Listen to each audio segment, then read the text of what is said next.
What is going on, y'all? Welcome back to the Locks DFS MLB breakdown. My name is Narang from LocksDFS.com, and I will be breaking down this 14-game main slate on DraftKings and FanDuel for Friday, June 7th.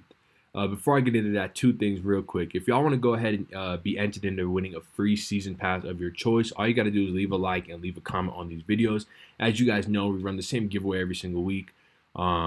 Where Monday through Friday we go through all our videos that we post on those days, and we look for comments, that positive comments, guys leaving constructive criticism comments, whatever really, and making sure you're liking the video, making sure you subscribe to the channel, and we pick a new winner every single week for a free season pass of their choice. We've had people use them on baseball. We've had a person use it on a future pass as well. So if you're interested in using it on a future pass because you might already have a baseball pass with us, you're more than welcome to do that. If you want to use it on football or basketball or something like that, you're more than welcome to. So all you got to do is leave a like, leave a comment, you'll be entered into that. And then if you do want to just get yourself a baseball pass, as I said, it's locksdfs.com.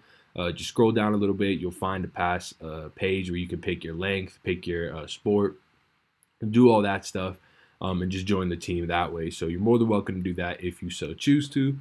And yeah, so with that being said, let's just get into this slate because it took me a second to prep for this video. It's why it's going to go up a little bit late.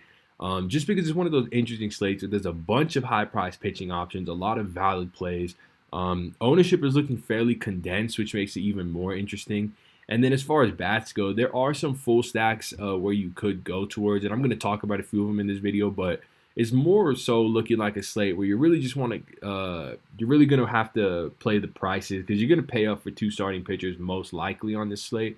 And so you're going to have to try and, get a bunch of one-offs from certain teams that are underpriced. And I'll go over a few of them in this video as well to try and make it a little bit easier on y'all when you're making your own team. So with that being said, let's just get into it. You know how I start with my favorite high-priced point per dollar pitcher, and that guy for today is going to be Garrett Cole. There's not too much I really even have to say about him. You can just look at his numbers: 2.5 xFIP, 2.54 to lefties, 2.5 to righties, over 13K per nine, over 13.5 at home with a 2.03 xFIP. Doing a good job, decent job of getting ground balls, decent job of limiting hard contact. He's got like a 15% swinging strike rate. He's going up against the Orioles team that is just super average. I mean, they do have a few bats that I think are better than a lot of people realize, like Trey Mancini, Renato Nunez, even Jonathan VR. They're all better bats than people realize, but all of them strike out a lot. The strikeouts up and down this lineup. I think you really got to be able to afford, you really got to play Garrett Cole on this slate just because he gives you the highest ceiling and the highest floor as far as starting pitchers go. And I think with the way some of these batting prices work out, I do think he's fairly affordable. So yeah, definitely interested, and he's going to be my SP1 in cash game. Scrolling down a little bit, though, as you guys can see, there's so many high-priced pitching options to talk about. Usually I talk about one high-priced guy, one low-priced guy, but for the sake of this video, I'm actually going to talk about a few more pitchers. I'm going to talk about three pitchers. That's Garrett Cole. Now I'm going to talk about a sort of mid to high-priced guy in Jacob deGrom at 9.4K. So deGrom left his last start with hip cramps, I believe, which is weird, but it happened. I don't think it's that serious because he did stay out there after his initial meeting with the trainer, and then he got pulled a little bit later in that game. But it looks like he's in line to make the start, and looks like he's not going to be on any sort of pitch limit. He's got a 2.76 xFIP versus righties and a 4.44 versus lefties, a swinging strike rate just around 14%. All types of dominant here.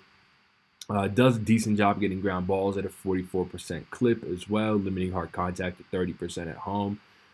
Just a great spot for him. He's currently projecting as the chalkiest pitcher on DraftKings, which I find to be a little bit interesting because deGrom has let a lot of people down recently with some of his performances. He's just sort of looked shaky in his past few starts. And this Rockies team is really, really good. Just top to bottom, they should be getting Charlie Blackmon back for this game as well, which just gives them even more depth because now they can bat Raimel Tapia like 6th or 7th. And so as you guys can see, it's just a deep, talented lineup. Not too many strikeouts in it. I believe over the last 14 days, they're striking out at the 7th lowest clip with 114 WRC plus. So it's a tough matchup. So I'm a little bit interested in seeing him come in this highly owned. I think for me, I'm really going to play the ownership on this one. If he's coming in as the chalkiest starting pitcher, I'm comfortable being underweight on it, even though it's a 9.4K Jacob deGrom. But if for whatever reason other guys like maybe a cheap Homer Bailey or guys like Brandon Woodruff or Garrett Cole even are generating the majority of the ownership, then I'll be overweight on him. So it really is depends on the ownership for me, but I should bring him to y'all's attention because he will be a popular play on the slate. And then another guy I alluded to earlier is going to be Brandon Woodruff. He's been awesome. He had a bad start last time out, but on the season he's been awesome. His home stats 3.35 xFIP at home with an 11.67 K per 9, 3.04 xFIP to righties, 4.42 to lefties. Also does a decent job at getting ground balls, but with this, you're really going to want to wait on the Pittsburgh lineup to see what it comes out as. We don't have it as of now. The more lefties in this lineup, the less I like Brandon Woodruff. The more righties in the lineup, the more I like Brandon Woodruff.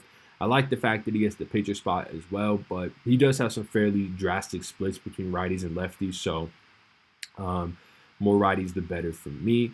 So those are going to be the three pitches that I believe will generate majority of the ownership. You're going to see some Andrew Heaney ownership as well. I played him last time out versus Seattle. He had a great game. He just got beat up by Edwin Encarnacion, but he struck out like double digits and still put up a massive score. So definitely going to see some people go back to him with his swing and miss stuff. You may see some people, like I said, go to a 4.5K Homer Bailey. I mean, he's got a he's going to throw 100 pitches if he's going well. He's got some swing and miss stuff versus lefties. Should be a lot of lefties in this lineup. So could get interesting. But those three main guys, Cole, deGrom, and Woodruff, are going to generate majority of the ownership. And I'll probably be in line with that as well. But with that being said, let's jump over into bats. Because as I said earlier, there's really not too many full stacks that I'm interested in. I think on a lot of slates and a lot of previous slates, like earlier in the season, full stacking definitely makes a lot of sense as far as getting your guys correlated. But on a slate like this, I just don't think it's that. I don't think it's one necessary because you're going to be paying up for a lot of high price guys, and I don't really think it's that doable either. And so, but with that being said, let's talk about a few of the stacks I would look towards if I were going to full stack something, maybe for a GPP or something like that. First off, it's going to be the Royals versus Ivan Nova.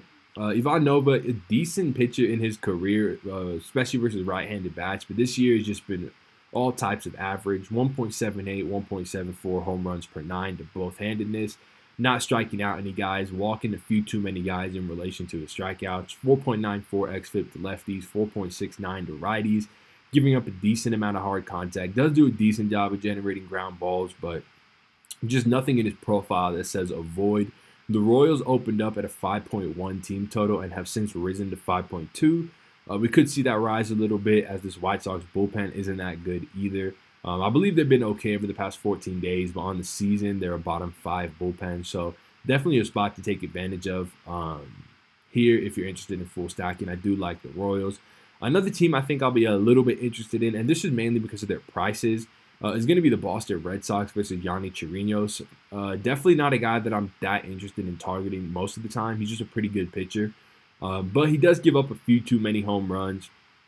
His xFIP is in the 4s. It's fairly mediocre. On the road, it's 4.62 when you take him out of a pretty pitcher-friendly stadium in Tampa. Hard contact rate, not bad at all versus righties at 27.6%. Versus lefties, could be better at 41%.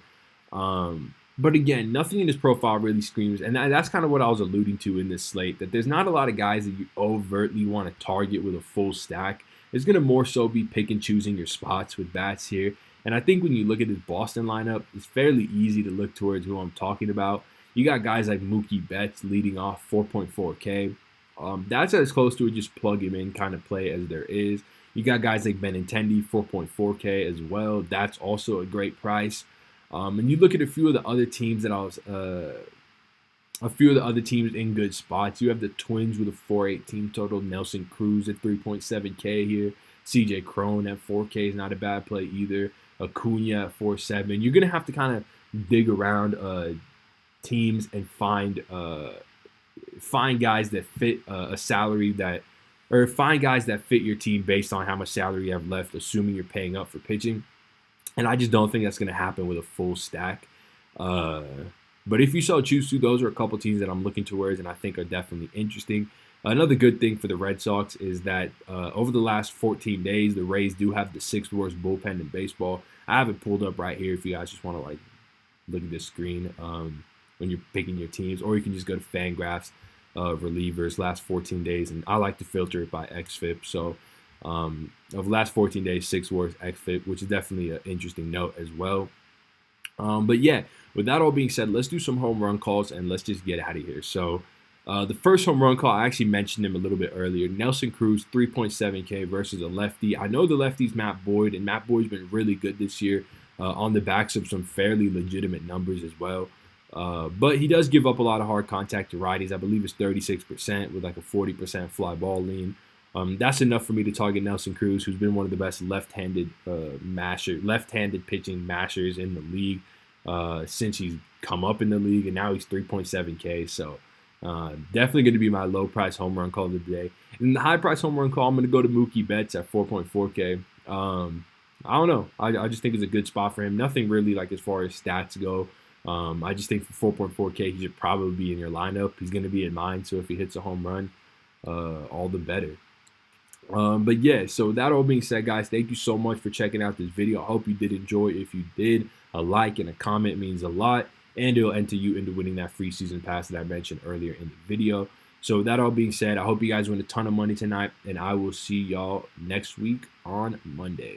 Peace.